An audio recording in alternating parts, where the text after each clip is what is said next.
During the summer in California, wildfires rage across the state, tripling the number of emergency calls.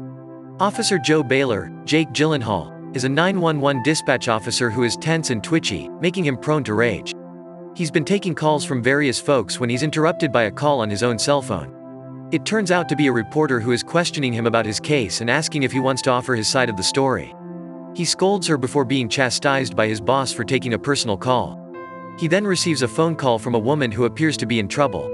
She speaks on the phone as if she is talking to her child, and Baylor discovers that the woman has been kidnapped by her ex-husband. According to phone records, her name was Emily Lighton, Riley Keough. He tries to keep her on the line while contacting California Highway Patrol to hunt down the car, but he has no other information to go on other than the fact that it's a white van. Officers on the road notice a van and stop it, but it turns out to be the wrong one. Due to the escalating ferocity of the wildfires, authorities do not have many other options. After a few nervous seconds, he decides to contact Emily's home phone, which is answered by a young girl. Abby Christiana Montoya is the girl, and she is Emily's little daughter.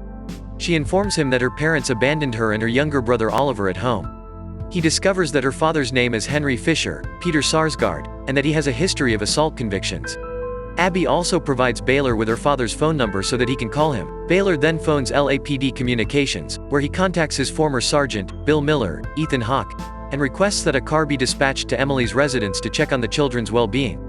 He also demands that another car be dispatched to Henry's residence to conduct an inquiry, but he is told that it is not currently an active investigation and that they cannot do so without a warrant. The sergeant also tells him that today is his final day on the phones and that after his court appearance, he'll be back out on the street as a full-time cop. When Baylor has some alone time, he contacts his wife. She begs him to stop reaching out in this manner because they have been separated for about 6 months and it would be harmful to his kid.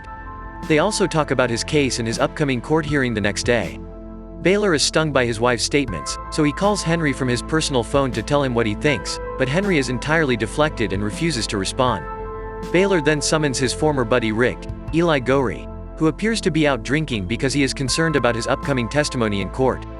Baylor tells him that everything will be alright and then requests a favor from him.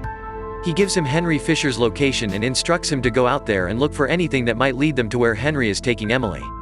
Meanwhile, the cops arrive at Emily's house as Baylor is on the phone with Abby, and she hands up the phone to one of the officers. He walks him through the problem, but when he discovers blood on Abby, he goes on the hunt for Oliver.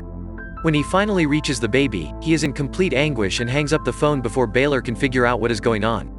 Assuming the worst, Baylor contacts Henry again and accuses him of murdering his own child, telling him to simply turn himself up. Henry tells Baylor that that isn't the whole story and that he can't afford to be locked up for Abby's sake, and then he hangs off. Baylor finally receives a call from Emily, and he attempts to persuade her to divulge more information about where they are.